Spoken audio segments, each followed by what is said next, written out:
Bienvenue dans ce journal. Nous sommes le mercredi 27 septembre 2016. Tout de suite les titres de cette édition. L'Euro de foot adapté se déroule aussi en France et précisément dans le Val d'Oise. Le match d'ouverture s'est joué mardi à Garges-lès-Gonesse. L'occasion de faire le point sur le sport adapté. On dénombre 472 licenciés dans le Val d'Oise, quasiment 100 de plus que l'année dernière. Le nombre de demandeurs d'emploi grimpe encore sur le département. En août, le Val d'Oise comptait 102 710 chômeurs. Le détail dans cette édition. Et c'est l'événement festif de ce week-end en Val d'Oise, le festival du cirque. Il revient dès vendredi et c'est toujours et encore à Daumont. Ils vont tenter de faire mieux que les Bleus de Didier Deschamps. L'équipe de France de football adapté, composée de joueurs handicapés mentaux et psychiques, a ouvert le championnat d'Europe. C'était ce mardi, coup d'envoi donné à Garges-lès-Gonesse. L'occasion de faire un point sur le sport adapté dans le département. Si l'offre s'est élargie ces dernières années, eh bien des progrès restent encore à faire, comme a pu le constater Angélique Boilet. A priori, un coup d'envoi, rien de plus normal. Et pourtant, le match qui s'entame ici à Garges-lès-Gonesse est un peu spécial. Sur la pelouse, les 22 joueurs de ce France-Pologne sont porteurs de handicaps mentaux ou psychiques. Ils ouvrent l'Euro de football de sport adapté sous les yeux de Thierry Braillard, secrétaire d'État au sport. Un coup de projecteur pour le sport adapté. Après l'Euro de football qui s'est déroulé dans notre pays en mois de juin et en juillet, il m'apparaissait tout à fait normal d'être aujourd'hui à l'ouverture de cet Euro de football adapté. 12 clubs valdoisiens proposent une section sport adapté pour les personnes atteintes de handicap mental. Football, tennis de table ou encore athlétisme, l'offre est diverse et elle est en passe de s'élargir avec bientôt 4 nouveaux clubs. Néanmoins, des disparités subsistent au niveau du territoire. Sur l'Est valdoisien, on a un petit peu moins de clubs sport adaptés. Ça tend à se développer petit à petit, des partenariats sont noués, des événements sportifs sont créés afin de sensibiliser justement les clubs qui seraient susceptibles d'accueillir le public en situation de handicap mental. À Garges-lès-Gonesse, justement, le sport adapté tend à se développer. Parmi les 4 clubs bientôt officiellement reconnus par la Fédération française de sport adapté, l'association des Écureuils de Garges, le 2e club de la ville, a proposé du sport adapté. Sa quinzaine de licenciés n'aurait pas manqué l'événement. L'association propose du football, du basket et de l'athlétisme. Aujourd'hui, on va intégrer la fédération de football du sport adapté. C'était plus avant un sport de loisir et aujourd'hui, on veut les mettre en compétition. Donc pour ça, il a fallu intégrer cette fédération pour pouvoir faire un vrai championnat et faire une compétition tous les week-ends. Cette année, ils sont 472 licenciés sport adapté dans le Val d'Oise, quasiment 100 de plus que l'année dernière. Le comité départemental de sport adapté aimerait voir s'ouvrir des sections dans les sports de combat et la natation. Et l'Euro de foot adapté se déroule jusqu'au 6 octobre à Garges-lès-Gonesse, donc, mais aussi à Franconville. Et pour poursuivre sur la question du handicap, sachez qu'un festival mêlant l'art et le handicap se déroule actuellement sur le Val d'Oise avec au programme musique, danse, théâtre, cinéma et rencontres. C'est le festival Orphée Viva la Vida. Ils mettent en scène des personnes handicapées jusqu'au 21 octobre en partenariat avec la scène nationale L'Apostrophe de Cergy-Pontoise. Nous avons rencontré un metteur en scène qui travaille avec des personnes handicapées. C'est Richard Le Tertre et il a été séduit par leur jeu. On écoute.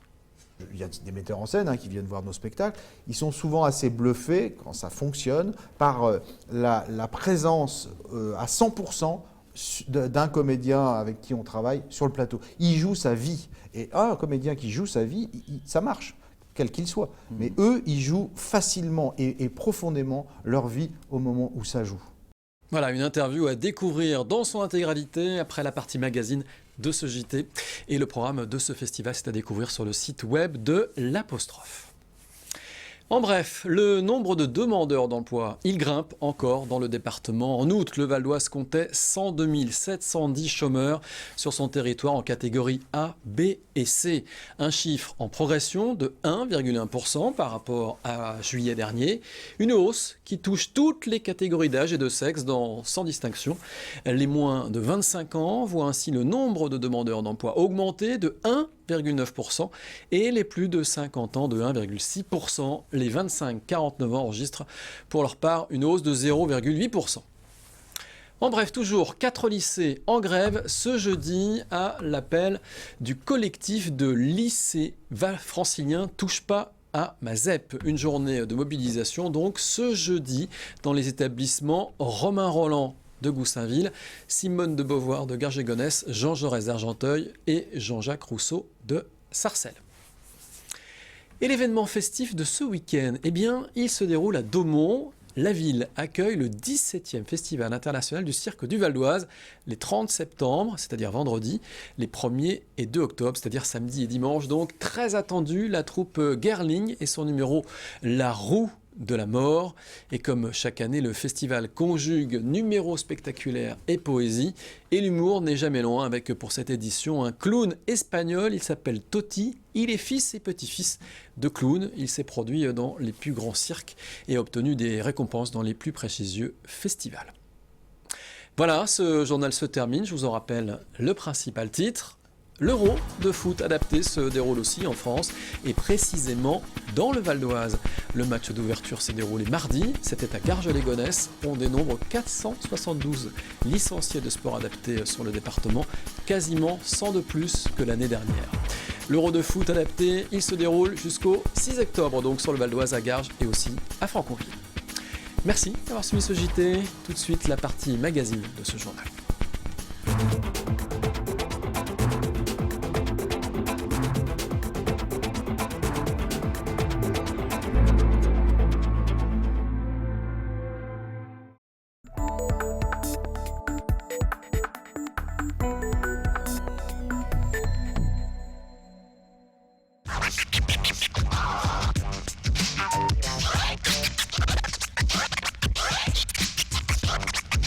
Main sur le vinyle, DJ Stretch scratch avec dextérité et le DJ Sergissois a su creuser son sillon dans le monde du hip-hop. Il faut dire que sa passion ne date pas d'hier. À 32 ans, le DJ a déjà presque 20 ans de pratique derrière lui et une collection de disques qu'il ne compte plus. C'est un de mes premiers disques. Je me rappelle, j'avais été à la Fnac avec ma mère. Elle m'avait dit, bon, bah, prends un truc si tu veux et tout. Et ça venait de sortir. Et Cut Killer, vu que c'est la référence DJ hip-hop à l'époque, moi j'étais fan, jusqu'à maintenant d'ailleurs, à l'époque j'étais fan de ouf. Donc je l'ai pris. Et ma mère a dit, t'es sûr, je vais prendre un vinyle et tout. Qu'est-ce que tu vas faire avec ça? C'est démodé maintenant. Et tout. Non, c'est bon. Et c'est un de mes premiers disques.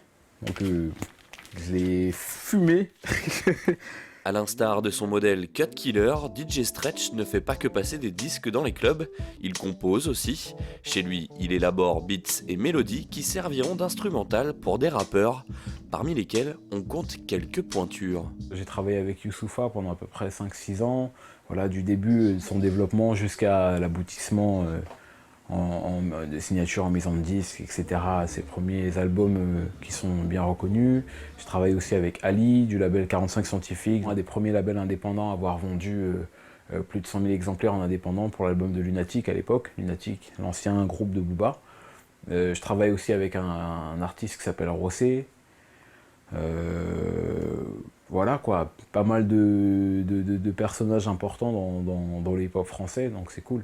Qui dit hip-hop dit battle. Le 20 mai dernier, au Nouveau Casino à Paris, DJ Stretch participe à sa toute première compétition, l'International Red Bull Freestyle.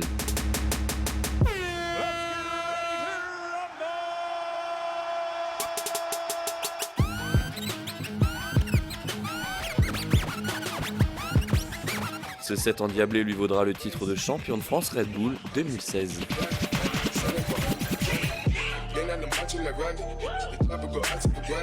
Donc voilà, hein. Mortel. Là, le Red Bull, ça existe depuis 2010. Et cette année, la France participe. L'année dernière, la France n'était pas dans les pays participants, donc c'est cool.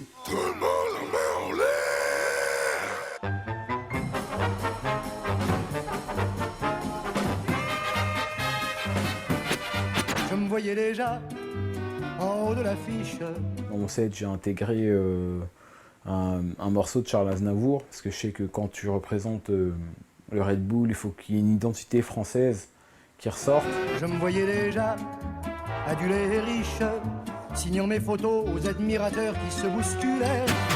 Ce qu'il raconte dans le texte, je l'ai retourné à l'ego trip en fait. Donc c'est ce que je pense, c'est quelque chose d'original qui a peut-être plu au jury en fait. Après ce sacre national, DJ Stretch défendra les couleurs de la France pour la finale mondiale. Il espère bien finir dans le top 3.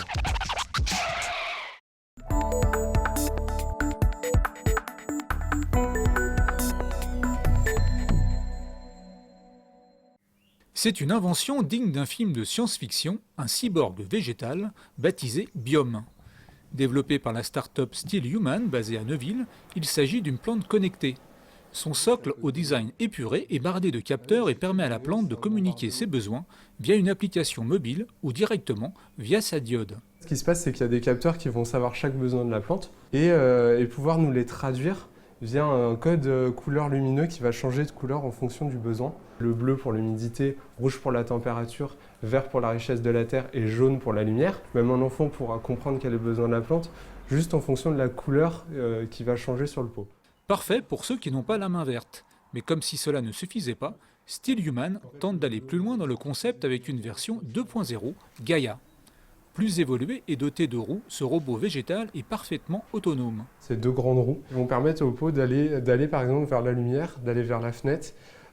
Si jamais il pleut dehors, comme il est lié à la météo, il va pouvoir savoir qu'il pleut, il va nous demander d'ouvrir la fenêtre et le robot va pouvoir aller dehors pour prendre la pluie et pouvoir alimenter la plante via les ressources naturelles. C'est vraiment un dispositif qui va permettre de rendre les plantes vivantes, elles sont déjà vivantes, mais les rendre vraiment au stade d'individus à part entière. On va pouvoir leur donner un nom, pouvoir interagir avec et aller au-delà de la simple plante meuble, de la plante qu'on oublie dans son coin et qu'on ne va pas forcément arroser ou toutes ces choses-là. Dans un premier temps, Gaia sera réservé aux entreprises et institutions en attendant une version grand public. Biome, quant à lui, sera disponible pour une 50aine d'euros dans les jardineries et certaines grandes enseignes au printemps 2017.